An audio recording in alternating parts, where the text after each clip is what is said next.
And now I would like to request an alumnus who is with us, Mr. Khalid Raza, a distinguished alumnus who is an internet visionary and an entrepreneur with a track record of working with some of the largest networks in the world.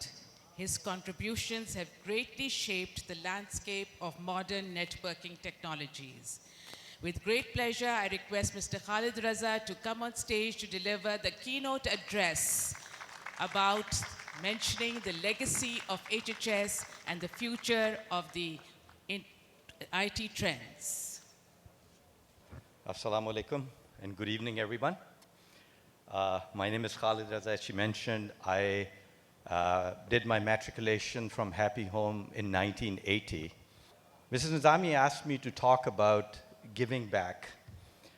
It's truly an honor for me to speak at this auspicious occasion of 75-year anniversary of Happy Home School.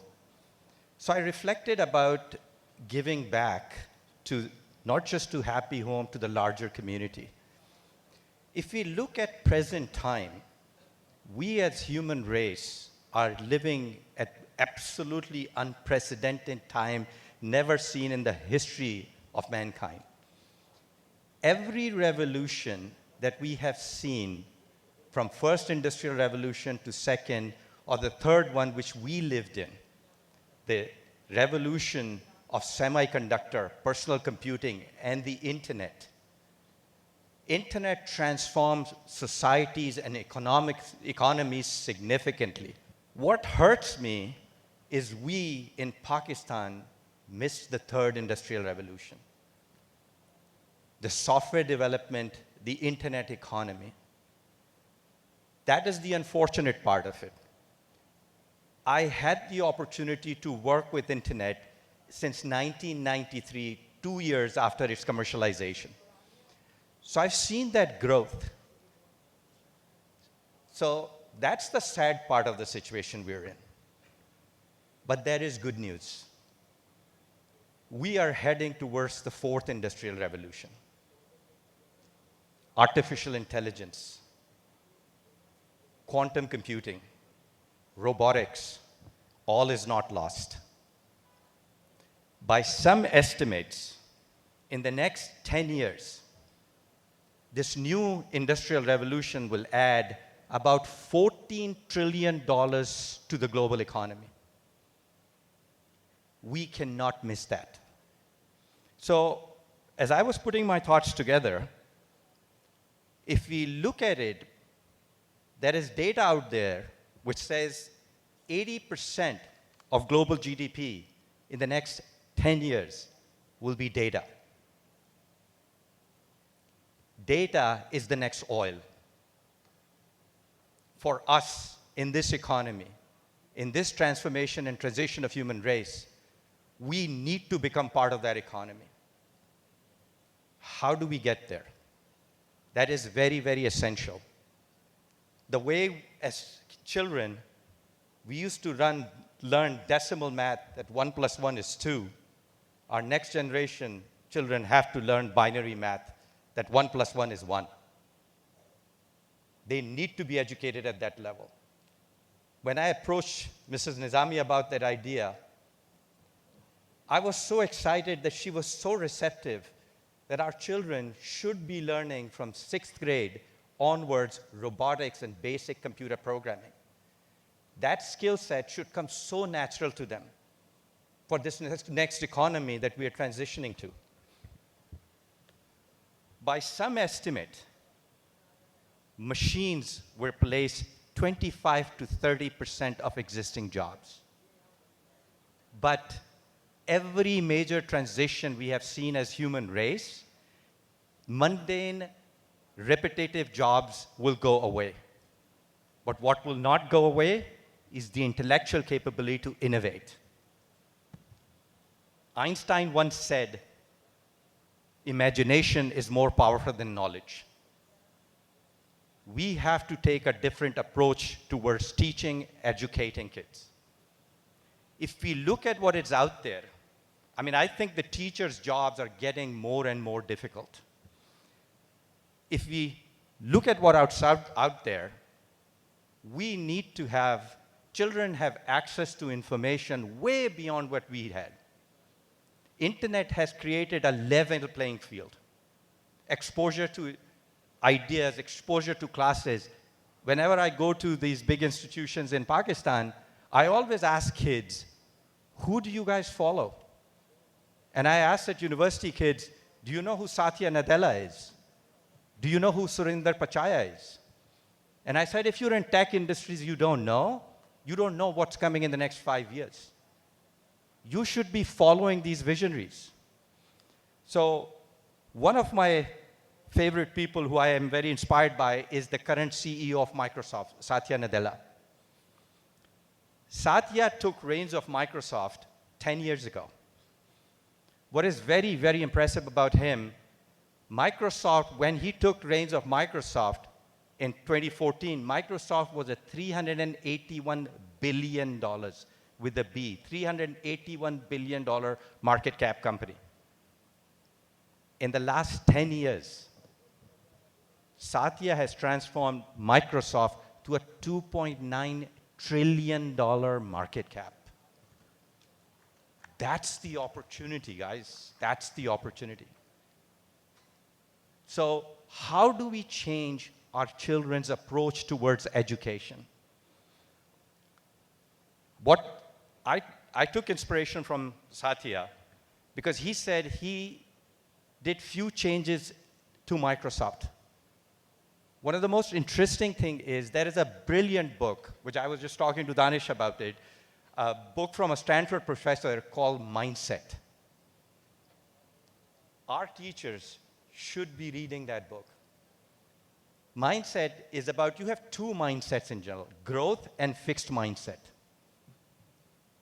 How do you transform towards a growth mindset? And Satya brought that concept into Microsoft. For me, there are three critical pieces for growth mindset.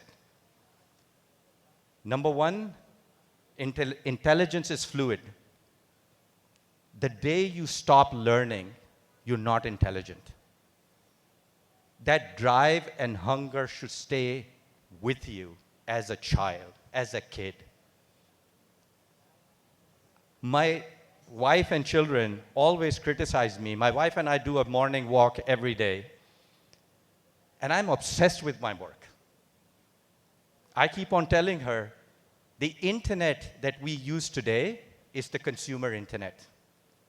The internet of tomorrow is the industrial internet. The machine-to-machine communication. Today, it's user-to-machine. Tomorrow's internet is machine-to-machine. Healthcare, manufacturing, it's going to transform. The amount of data that is being generated is as an engineer, I can tell you it's zettabytes. It's unprecedented. So what we have to do is to instill that idea that intelligence is fluid. We have to continue learning. The second brilliant concept about that book is the power of yet. I'll tell you my personal story. I used to work for a company called Cisco Systems. Cisco is a $50 billion company. I took on Cisco and created a company that competed with Cisco for 5 years, and Cisco ended up buying my company for $600 million. I must have seen at least 25 rejections from venture capitalists saying the idea is not good. And my mindset was fixed that, no, you know what? I'm going to change this industry. And every child, the power of yet, you haven't accomplished yet, but you will. And the third piece is, you have to have big dreams.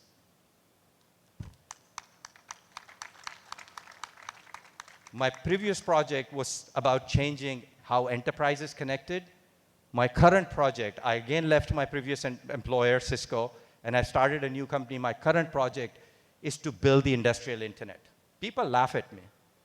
When I was going to raise money, people were laughing at me, saying that's a very typical Silicon Valley statement that we're going to rebuild the internet.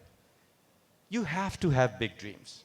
And when you have big dreams, everything around you sounds so petty. People will be in your way. People will stop you. People will discourage you. People will put you down. But the dream has to be big.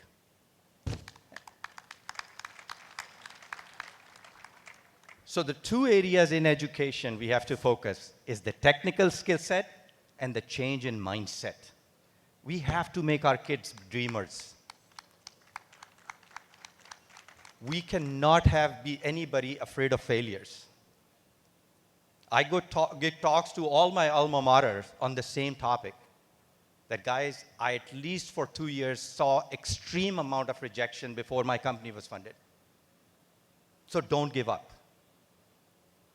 When you have that dream, make sure you accomplish that. So I'll leave you with this thought. 75 years ago, Maryam Faruqi had the vision to provide quality education to middle-class children like me. I'm here because of her. Any innovation I did, she was a part of it. Doctors sitting in this room, any patient you treat, Maryam Faruqi is a part of it. It's our responsibility to carry that vision forward.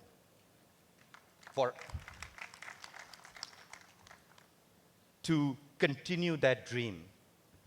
I am so excited to hear that Happy Home is officially launching the Alumni Association. The idea over here, and it's global. So I'm going to look forward towards some of my colleagues who've come from US to contribute towards that. These high-tech companies do so much funding and support to high school students. Cisco's, Microsoft's, Facebook's.